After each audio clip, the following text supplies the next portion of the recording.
देवी सुरेश्वरी भगवती गंगे, त्रिभुवन तारिणी तरल तरंगे, शंकर मौलि बिहारिणी बिमले, मम मतिरास्ताम तव पद कमले। अर्थात हे देवी गंगे, तुम देवगढ़ की ईश्वरी हो। हे भगवती, तुम त्रिभुवन को तारने वाली हो, बिमल और तरल तरंगमयी तथा शंकर के मस्तक पर विहार करने वाली हो। हे माता, तुम्हारे चरण कमलों में मेरा बारंबार प्रणाम। नमस्कार मित्रों, मैं हूं दुर्गेश वाजपेयी और आप देख रहे हैं आपका अपना चैनल बाबा बद्री व्लॉग्स। मित्रों, उत्तराखंड की 4 धाम यात्रा के आज हम हैं दूसरे पड़ाव पर, यानी कि गंगोत्री धाम यात्रा पर। तो मित्रों, गंगोत्री धाम की यात्रा सामान्यतः यमुनोत्री धाम के बाद प्रारंभ की जाती है, या फिर आप चाहें तो हरिद्वार से सीधे बस या शेयर टैक्सी या आप अपनी प्राइवेट कार लेकर आ सकते हैं। तो मित्रों, आपको बता दें कि यमुनोत्री धाम से गंगोत्री धाम की दूरी है 230 किलोमीटर और हरिद्वार से गंगोत्री धाम की दूरी है 226 किलोमीटर। हमने अपनी यात्रा की शुरुआत की है यमुनोत्री धाम से। तो आपको बता दें कि गंगोत्री धाम के कपाट अक्षय तृतीया के बाद खोल दिए जाते हैं। आपको यहाँ भी यमुनोत्री धाम या 4 धाम के जैसे रजिस्ट्रेशन होता है, यहाँ भी आपको रजिस्ट्रेशन करवा करके ही आना होता है। मित्रों, यहाँ का नज़दीकी रेलवे स्टेशन हरिद्वार, देहरादून और ऋषिकेश ही है और नज़दीकी airport jolly grant airport Dehradun है। तो मित्रों, अगर हरिद्वार से आप शेयर टैक्सी या बस लेकर गंगोत्री धाम के लिए चलते हैं तो सबसे पहले बस आपको उतारती है उत्तरकाशी में। आप यहीं पर उत्तरकाशी में पहले दिन का अपना नाइट स्टे ले सकते हैं।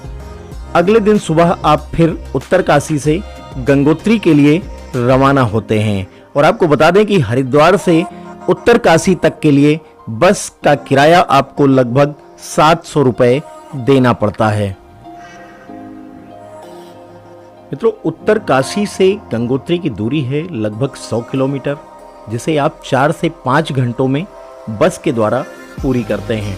और यहाँ भी आपको बस का किराया लगभग 600 से 700 रुपये देना पड़ता है।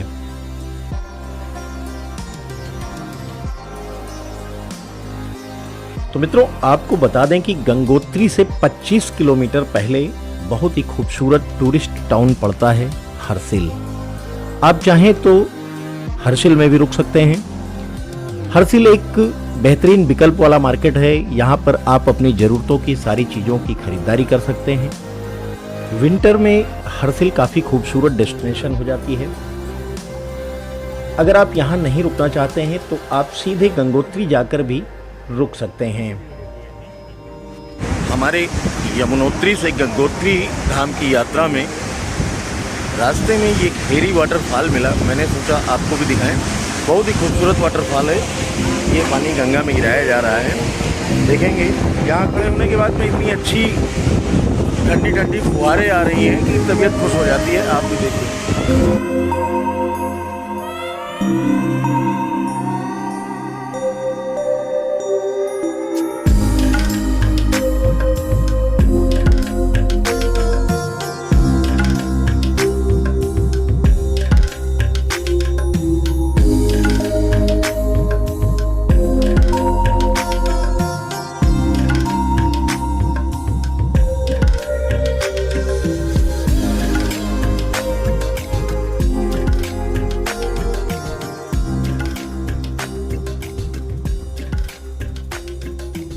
गंगोत्री में भी आपको बेहतर होटल विकल्प मिल जाते हैं। यहाँ पर आपको लगभग 1000 रुपये से लेकर 2500 रुपये तक बजट होटल मिल जाते हैं।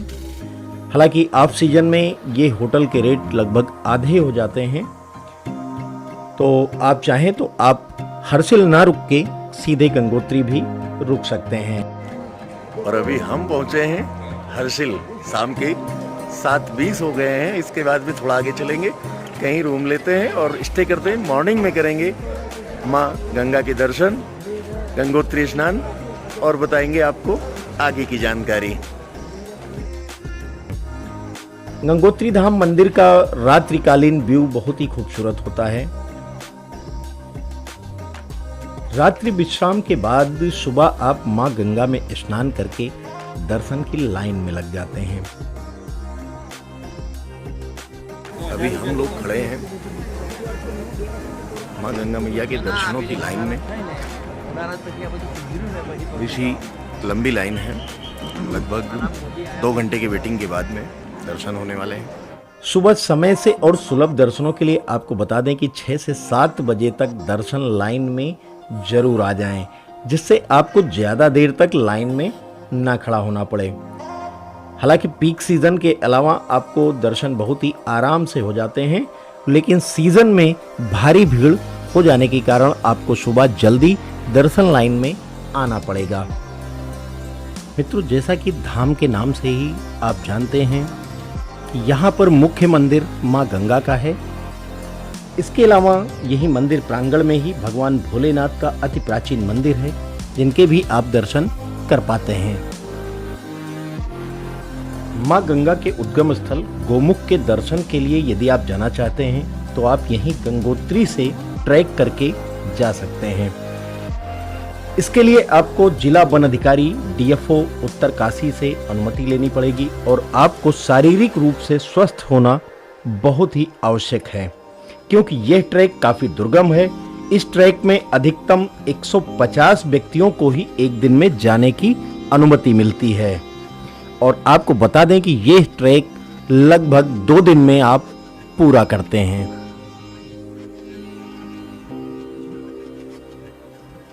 हिंदू धर्म में अत्यधिक पवित्र और पतित पावनी माने जाने वाली माँ गंगा का बहुत ही विशेष महत्व है।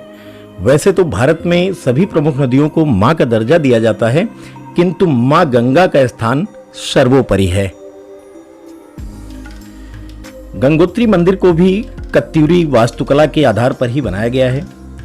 मंदिर के निर्माण के इतिहास के बारे में आपको बता दें कि मंदिर का निर्माण गोरखा कमांडर अमर सिंह ने 18वीं शताब्दी में करवाया था और इसका नवीनीकरण जयपुर राजघराने के द्वारा करवाया गया। मां गंगा का न सिर्फ पौराणिक महत्व है, बल्कि आजीविका और भौगोलिक दृष्टिकोण से भी अत्यंत महत्वपूर्ण है।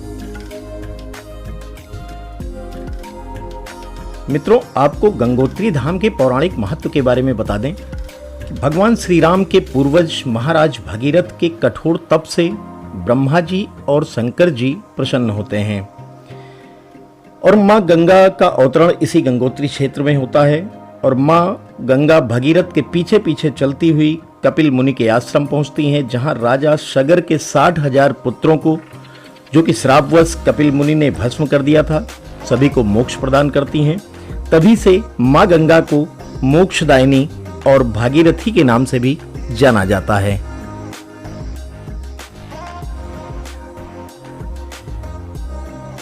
गंगा मंदिर गंगोत्री धाम के सभी पूजनीय मंदिरों में सबसे प्रमुख मंदिर है।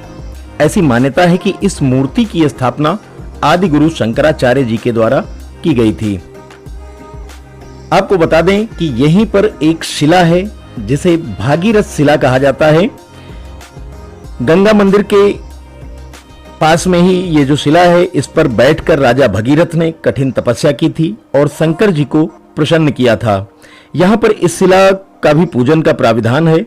गंगोत्री में एकत्रित गंगा जल को अमृत के तुल्य माना जाता है। श्रद्धालु इसे संग्रह करके अपने साथ लेकर के अपने घर को जाते हैं। तो मित्रों, गंगोत्री धाम की ऊंचाई के बारे में आपको बता दें कि गंगोत्री धाम की ऊंचाई समुद्र तल से लगभग 3100 मीटर और गोमुख ग्लेशियर की ऊंचाई समुद्र तल से लगभग 4225 मीटर है। हमारे चारधाम टूर में गंगोत्री और यमुनोत्री धाम के 2 धामों की जो वीडियो थी, जो फुटेज थी, वो हमारे कैमरे से किसी कारणवश डिलीट हो गई, जिससे कि वहाँ के तीर्थ पुरोहितों और मिले हुए तमाम सब्सक्राइबर्स की फुटेज को हम नहीं दिखा पा रहे हैं। उसके लिए हम क्षमा चाहेंगे। कभी आगे फिर मुलाकात होगी तो वो सारी चीज़ें दिखाई जाएंगी। हमें खुद भी बहुत खेद है कि हम बहुत सारे अच्छे दृश्य जो हमारे कैमरे में थे हम नहीं दिखा पाए हैं। इसके लिए हम आपसे क्षमा चाहेंगे।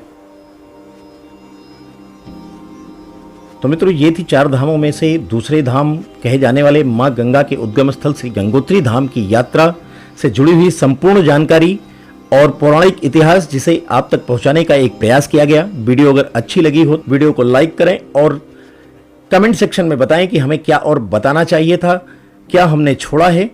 चैनल पर अगर नए हैं तो चैनल को सब्सक्राइब करें। मिलते हैं अगले ब्लॉग में श्री केदारनाथ धाम की यात्रा ब्लॉग में। नमस्कार। हर हर गंगे, हर हर महादेव।